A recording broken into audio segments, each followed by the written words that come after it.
ஞானானந்தமயம் தேவம் நிர்மலஸ்படிகாகிருதையும் ஆதாரம் சர்வ வித்யானாம் ஹயக்ரீவம் பாஸ்மகே. நமஸ்காரம். நேயர்கள் அனைவருக்கும் அஸ்ட்ரோ கேஎஸ் ஐயங்காரின் பணிவான நமஸ்காரங்கள். வார பலன் 26/2/2024 3/3/2024 வரை உண்டான வாரத்திற்கு மேஷம் முதல் மீனம் வரை என்னென்ன பலன்கள் அப்படின்றத பார்க்கலாம். முதல்ல இந்த வாரத்தினுடைய கோல்சாரம் என்ன அப்படின்றத பார்ப்போம். இந்த வாரத்தில் வரக்கூடிய சுப நாட்கள் என்னென்ன அப்படின்றத பார்ப்போம். அதற்கு பிறகு இந்த வாரத்தில் எந்தெந்த ராசிக்காரர்களுக்கு சந்திராஷ்டம காலம் அப்படின்றத பார்ப்போம். இந்த வாரத்தின் கோல்சாரம் அப்படின்னு எடுத்தோமேயானால் காலபுருஷ தத்துவத்தின் முதல் ராசியான மேஷ ராசியில் குரு பகவானும், 6ஆம் இடம்னு சொல்லக்கூடிய கன்னியா ராசியில் கேது பகவானும், மகரத்தில் செவ்வாய் பகவான் உச்சம் பெற்றும், கும்பத்தில் சூரிய பகவான், சனி பகவான் மற்றும் சுக்கிர பகவானும், மீனத்தில் புத பகவானும் ராகு பகவானும் இருக்கா. இந்த வாரத்தில் பார்த்தாலேயானால் சந்திர பகவான் அதிவேகமாக செல்லக்கூடிய கிரகம் அப்படின்னு சொல்கிற சந்திர பகவான் உத்தர நட்சத்திரம் முதல் பாதம், அதாவது சிம்ம ராசியிலிருந்து கேட்ட நட்சத்திரம் வரலும் போகிறார். கேட்ட நட்சத்திரம் 4ஆம் பாதம் வரலும் போகிறார் இந்த வாரத்தில், அதாவது விருச்சிக ராசி வரலும் போகிறார் இந்த வாரம். இந்த வாரத்தில் வரக்கூடிய சுப நாட்கள் அப்படின்னு பார்த்தாலேயானால் 28ஆம் தேதி சதுர்த்தி, 4ஆம் நாள் அதாவது பௌர்ணமியிலிருந்து 4ஆம் நாள் தேய்பிறை சதுர்த்தி அப்படின்னு சொல்லக்கூடியது சங்கடஹர சதுர்த்தி, எல்லா விதமான கஷ்டங்களையும் நீக்கக்கூடிய சதுர்த்தி அப்படின்னு சொல்லக்கூடியது. அருகில் இருக்கக்கூடிய விநாயக பெருமானை போய் சேவிச்சுட்டு அந்த 9 தரம் பிரதட்சணம் பண்ணிவிட்டு ஒரு தேங்காயை உடைச்சிட்டு வந்தேலையானால் 9 முறை தோப்புகரணம் போட்டுட்டு வரும்போது கையில் ஏதாவது இந்த எருக்க மாலையும் இல்லை அருகம் புல் இதெல்லாம் கொண்டு போய் போட்டுட்டு வர்றதன் மூலியமாக உங்களுக்கு வரக்கூடிய வந்த எல்லா விதமான கஷ்டங்களும், பணக்கஷ்டம், மனக்கஷ்டம், எந்த விதமான கஷ்டங்களாக இருந்தாலும் உடல்நிலையில் இந்த செட்பேக்குன்னு சொல்லக்கூடிய பிரச்சனைகள் இது எல்லாமே தீரக்கூடிய வாய்ப்புகள் மிகவும் அதிகம். அதாவது எப்பொழுதுமே இந்த சதுர்த்தின்றது ஒரு மாதத்திற்கு 2 வரும், வளர்பிறையிலும் வரும், தேய்பிறையிலும் வரும். இப்போ வர்றது தேய்பிறை சதுர்த்தி. இந்த தேய்பிறை சதுர்த்தியில் என்ன விசேஷம்னா எல்லா விதமான சங்கடங்களையும் அகற்றக்கூடியது தேய்பிறை சதுர்த்தி. அதனால் சங்கடங்கள் போக்கணும்னு வேண்டிய நாள் இது. வளர்பிறை சதுர்த்தியில் என்னென்னா வர சதுர்த்தின்னு பேர், அதாவது வரங்களை அள்ளி கொடுக்கக்கூடிய சதுர்த்தி. அது அமாவாசை கழிந்து 4ஆவது நாள் அப்படின்னு சொல்லக்கூடியது. இந்த வர சதுர்த்தியில் எனக்கு இது வேணும்னு நீங்கள் கேட்கணும். அதாவது எனக்கு நல்ல செல்வத்தை கொடு, பெரிய பணத்தை கொடு, பெரிய புகழை கொடு, அதாவது பெரிய வீடு மனை வாகனம் எல்லாத்தையுமே கொடு அப்படின்னு வேண்டிக்கிறதுக்கு அது வர சதுர்த்தி. பௌர்ணமிக்கு அதாவது அமாவாசையிலிருந்து 4ஆம் நாள் வரக்கூடிய சுக்லபக்ஷ சதுர்த்தியை வர சதுர்த்தின்னு சொல்லுவோம்.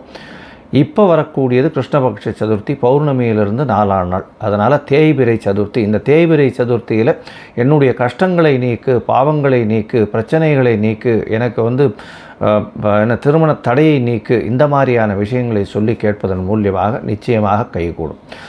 சரி, இந்த வாரத்தில் வரக்கூடிய மற்றும் ஒரு பெரிய விசேஷம் சஷ்டி விரதம். சஷ்டி விரதம் 1/3/2024 வருது. சஷ்டியில் அதுவும் தேய்பிறை 6ஆம் நாள் சஷ்டி வருது. இந்த சஷ்டி விரதத்தை இருப்பவர்கள் குழந்தை பேருக்குன்னு பார்த்து கொண்டிருப்பவர்களுக்கு குழந்தை பேருக்கு பிராப்திகள் நிச்சயமாக உண்டு. சஷ்டியில் விரதம் இருந்தால் அகப்பையில் வரும் அப்படின்னு சொல்லக்கூடிய பழமொழி. இதை தவிர 3ஆம் தேதி 3/3/2024 அன்றைக்கி அஷ்டகா அப்படின்னு போட்டிருக்கும். அதாவது மார்கழி, தை, மாசி, பங்குனி இந்த 4 மாதத்தில் வரக்கூடிய அஷ்டமி, அதாவது சப்தமி, அஷ்டமி, நவமி இந்த 3 நாட்கள் 4 3 12 நாள், அதாவது தேய்பிரையில் வரக்கூடிய காலகட்டத்தில் இந்த பித்ருக்களை நினைத்து செய்யக்கூடிய அவர்களுக்கு கொடுக்கக்கூடிய கர்மாக்களை சொல்கிறது அஷ்டகா அப்படின்னு சொல்லக்கூடியது. இதெல்லாம் பித்ருக்களுக்கு செய்ய வேண்டிய கர்மாக்கள். சரி, இந்த வாரம் பார்த்தாலேயானால் எந்தெந்த ராசிக்காரர்களுக்கு சந்திராஷ்டமம்னு பார்ப்போம். கும்ப ராசிக்காரர்கள், மீன ராசிக்காரர்கள், மேஷ ராசிக்காரர்களுக்கு சந்திராஷ்டமம். கும்ப ராசிக்காரர்களுக்கு பார்த்தாலேயானால் சந்திர பகவான் 8ஆம் இடத்தில் மறைகிற, பொதுவாகவே சந்திராஷ்டமம்னா சந்திர பகவான் 8ஆம் இடத்தில் மறையக்கூடிய காலகட்டத்தை சந்திராஷ்டமம்னு சொல்கிறோம். இதன் மூலியமாக மதிகாரகன் மயங்கக்கூடிய காலகட்டம், மயங்கி இருக்கக்கூடிய காலகட்டத்தில் தவறான முடிவுகள் எடுக்கக்கூடும். அதனால் புதிய முயற்சிகள் வேண்டாம், வெளியூர் வெளிமாநில பிரயாணங்கள் வேண்டாம். ஒருவேளை நீங்கள் வெளியூர் போக வேண்டி இருந்தது, இல்லை ஒரு சைன் பண்ண வேண்டிய கட்டாயத்தில் இருந்தீர்களே, ஆனால் இந்த கும்பம், மீனம், மேஷம் இந்த ராசிக்காரர்கள் அருகில் இருக்கக்கூடிய விநாயகர் கோவிலில் போயிட்டு உங்களால் முடிஞ்ச அளவுக்கு பச்சரிசியோ நெல்லோ தானமாக கொடுத்துட்டு வர்றதன் மூலியமாக சந்திராஷ்டமத்தின் தாக்கம் குறையும் அப்படின்றத சொல்கிறேன். சரி, இந்த உங்களுக்கு இந்த என்னுடைய மொபைல் நம்பர் கீழே ஸ்க்ராலிங்கில் போயின்னு இருக்கும். உங்களுக்கு வந்து அஸ்ட்ராலாஜிக்கல் கன்சல்ட் தேவைப்பட்டதுன்னா எனக்கு ஃபோன் பண்ணுங்க. என்னுடைய சார்ஜஸ் என்னன்றதை சொல்கிறேன்.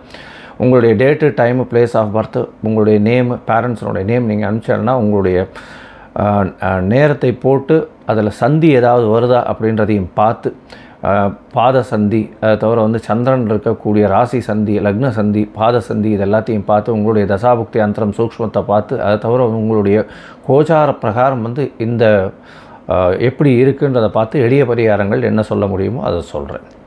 சரி, இப்போ மேஷம் முதல் மீனம் வரை 26/2/2024 3/3/2024 வரலும் உண்டான பலன்களை பார்க்கலாம். மீனம், பூரட்டாதி, உத்திரட்டாதி, ரேவதி இந்த 3 நட்சத்திரம் 9 பாதங்களை கொண்ட ராசி. ராசியின் அதிபதி அப்படின்னு சொல்லக்கூடிய ஒரு குரு பகவான் ராசிக்கு 2ஆம் இடத்துல இருக்கார்.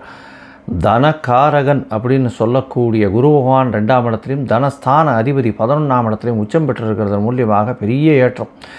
எந்த ஒரு இதில் வியாபாரம் பண்ணுறீங்களோ, தொழில் பண்ணுறீங்களோ, வேலை செய்கிறீங்களோ, எல்லா இடத்துலேருந்தும் பணம் வந்து அபரிமிதமாக கொட்டக்கூடிய வாய்ப்புகள் உண்டு. இருந்தாலும் 12ஆம் இடத்துல சனி பகவான், 7.5 சனி, தேவையற்ற செலவுகள் கொஞ்சம் அதிகமாக இருக்கும். கொஞ்சம் ஜாகிரதையாக செலவு பண்ணுறதை பார்த்துக்கோங்க. பணவரவிற்கு பஞ்சம் இருக்காது. எல்லா பக்கத்துலேயும் வரக்கூடிய வாய்ப்புகள் நிச்சயமாக உண்டு.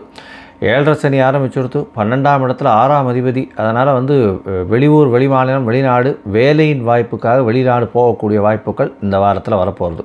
இந்த வாரத்தில் பார்த்தீங்கன்னா 12ஆம் இடத்துல வந்து உங்களுக்கு வந்து சுக்கிர பகவானும் சேர்ந்துருக்கார். அவர் உங்களுடைய ராசிக்கு 3/8 அதிபதி அப்படின்னு சொல்லக்கூடியதுனால மறைந்து இருக்கக்கூடிய, அதாவது ஒரு 8ஆம் அதிபதி, 6ஆம் அதிபதி இவ வந்து 12ஆம் இடத்துல போய் இருக்கிறது. 6, 8, 12ஆம் இடம் சம்பந்தம் தொடர்பு வர்றது பெரிய விசேஷம்.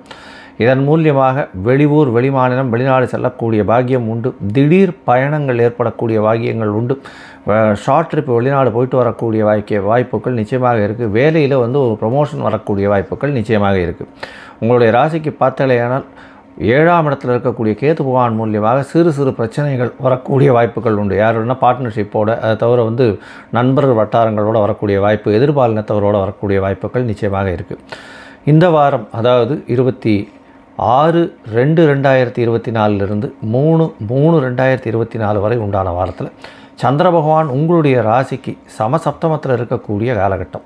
ஆரம்பத்தில் வந்து அதாவது 26ஆம் தேதி கார்த்தால ஒரு 7:45 மணிக்கு பார்த்தேன்னா சந்திர பகவான் 7ஆம் இடத்துல இருக்கார். 28ஆம் தேதி சாயந்தரம் வரலும் இருக்கார். கேது பகவானோட சம்பந்தத்தில் இருக்கிறதுனால குழந்தைகளுக்கு சிறு சிறு பிரச்சனைகள் இருக்கும். காதல் திருமணம் பண்ணணும்னு பார்க்குறவாளுக்கு சற்று பிரச்சனைகள் இருக்கக்கூடிய காலகட்டம். குடும்பத்தில் கணவன் மனைவிக்குள்ளே வந்து எதிர்பாலினத்தோட பிரச்சனைகள் இருக்கக்கூடிய காலகட்டமாக இருக்கும். காதலில் பிரச்சனைகள் இருக்கக்கூடிய காலகட்டமாக இந்த வாரம் அமைய போகிறது. உங்களுடைய ராசிக்கு பார்த்தலையானா குரு பகவான் 7ஆம் இடத்துல பார்க்கும்பொழுது சந்திர பகவான் 28ஆம் தேதி சாயந்தரத்திலிருந்து 2ஆம் தேதி கார்த்தால வரலும் சந்திர பகவான் உங்களுடைய ராசிக்கு 8ஆம் இடத்துல இருக்கார். சந்திராஷ்டம காலம்னு சொல்கிறோம். 8ஆம் இடத்துல இருந்தாலும் குரு பகவானால் பார்க்கப்படுறது விசேஷம்.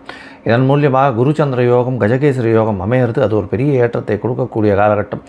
நாட்டை விட்டு, வீட்டை விட்டு வெளியில் சென்று வேலை கிடைக்கக்கூடிய வாய்ப்புகள் உண்டு. இன்சூரன்ஸு, ரேஸு, லாட்ரி இந்த மாதிரியான பொசிஷனில் வரக்கூடிய பைசாக்கள், திடீர் பைசாக்கள் வரக்கூடிய வாய்ப்புகள் உண்டு.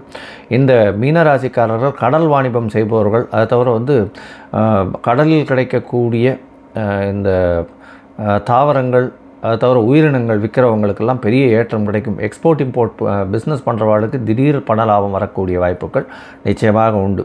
தண்ணீர் பற்றி விற்கிறவங்களுக்கு நல்ல ஒரு ஏற்றம் கிடைக்கும். அதாவது தண்ணீர், கேண்டு வாட்டர் அந்த மாதிரிலாம் டிஸ்ட்ரிபியூஷன் பண்ணுறவாளுக்கு நல்ல ஒரு ஏற்றம் கிடைக்கும். மேனுஃபேக்சரிங் பண்ணுறவாளுக்கும் நல்ல ஒரு ஏற்றம் கிடைக்கும். மேனுஃபேக்சரிங்னா பேக்கிங் கிடைக்கக்கூடிய தண்ணீரை சுத்தப்படுத்தி பேக்கிங் பண்ணுறவாளுக்கு பெரிய ஏற்றம் கிடைக்கக்கூடிய வாரமாக இந்த வாரம் அமைய போகிறது. உங்களுடைய ராசிக்கு 9ஆம் இடத்துல சந்திர பகவான் போகிறார். அதாவது 2ஆம் தேதி கார்த்தாலிருந்து 4ஆம் தேதி மத்தியானம் 11:30 மணி வரலும் போகிறார். இந்த காலகட்டத்தில் பார்த்தேன்னா சந்திர பகவான் 9ஆம் இடத்துல இருக்கிறது, 5ஆம் அதிபதி 9ஆம் இடத்துல இருக்கிறது பெரிய விசேஷம். இருந்தாலும் நீச்சப்பட்டு போகிறதுனால குழந்தைகளினுடைய உடல் நலத்தில் சற்று தொய்வு ஏற்படக்கூடிய காலகட்டமாக இருக்கும்.